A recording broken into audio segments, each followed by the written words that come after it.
آقا ایداری؟ کمک یکی که از کمک کنه؟ هر آن ممکنه برای ما هم اتفاق بیفته. تو خیابون، سر کار، داخل منزل، بین همسایه‌ها، شب باشه روز باشه، یه نفر ممکنه جلومون از هوش بره و بیفته رو زمین، بعد ببینیم نفسم نمیکشه. یه رفیقم افتاد. نفس میکشه؟ نه. اولین کار اینه که من به 115 زنگ بزنم. همیشه هول میشیم یا در میریم یا میشینیم میزنیم تو سرمون. اما بدونیم هر دقیقه‌ای که از ایست قلبی یه انسان بگذره 10% از احتمال زنده موندنش کم میشه. بعد از 10 دقیقه میرسه به 0. باید بلد باشیم تا وقتی اورژانس برسه یه کاری بکنیم، یه کار حیاتی، نجات جان یک انسان. آقا بلدی چیکار کنی؟ نه بلد نیستم. دلت میخواد یاد بگیری؟ بله.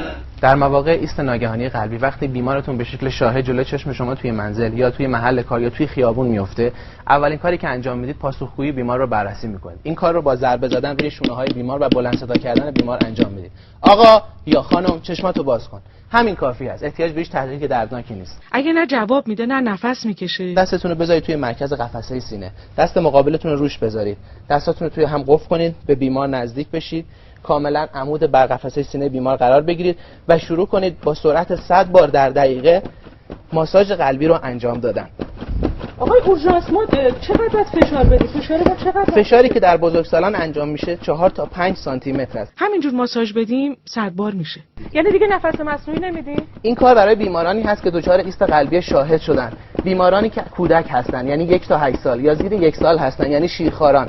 افرادی که دچار غرق شدگی شدن، دچار خفگی با جسم خارجی شدن و افرادی که به شکل غیر شاهد بوده یعنی زمان زیادی از ایست قلبیشون گذشته، نباید این کار رو انجام بدیم. برای اونا باید CPR یا احیای قلبی ریوی معمول رو انجام بدیم. یعنی اینکه ضمن فشردن قفسه سینه باید راه هواییشون رو باز کنیم و برای اونا تنفس دهان به دهان رو هم انجام بدیم. 30 بار ماساژ قلبی، 2 نفس. 26 27 28 29 30 و 2 تا تنفس مصنوعی. 30 ماساژ، 2 نفس. 30 بار ماساژ، 2 نفس. همین دفعه کابینت واسه دادم بیهو این قلب برمیگه سوختم. فقط به 2-3 دفعه یادم داد سوختم دیگه هیچی متوجه نشدم. اصلا هیچ صدایی هم نمیشنیدین اون به طور کل ابدا. چه فشردن قلب تنها تو اونایی که جلوی ما قلبشون وای میسته، چه با تنفس کمک میکنه تا زمانی که اورژانس برسه جریان خون اون مصدوم برقرار بشه. اما احیا رو تا کی ادامه بدیم؟ ببینیم پلک میزنه آب دهنشو قورت میده و شروع میکنه به تنفس کردن، تنفس خود به خودی. این نشون دهنده برگشت جریان خون. اینجا چیکار میکنیم؟ ابتدا از همون سمتی که به بیمار نزدیک هستیم دست بیمار رو به این حالت قرار میدیم. بعد به این صورت، به صورتی که پشت دست بیمار دقیقاً روی صورت بیمار قرار بگیره. پای سمت مقابل رو خم میکنیم. دستمون رو پشت پای بیمار قرار میدیم. دستام رو دست بیمار میذاریم، به بیمار نزدیک میشیم و فقط با یک حرکت بیمار رو برمیگردونیم. وقتی که بیمار رو برگردوندیم یک بار دیگه راه هوایی بیمار رو باز میکنیم. اطمینان پیدا میکنیم از اینکه بیمار تنفس‌های خود به خودی و موثری داره و بیمار رو پایش میکنیم تا همکارای من از اورژانس برسن.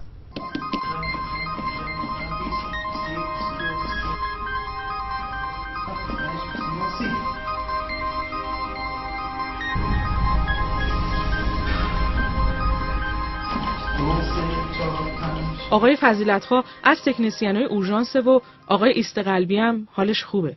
همه اینا برای این بود که یاد بگیریم میتونیم یه روز جان یه انسان رو نجات بدیم. به همین سادگی. خوش آقا، دست در نکنه. خیلی ممنون، متشکرم لطف شما.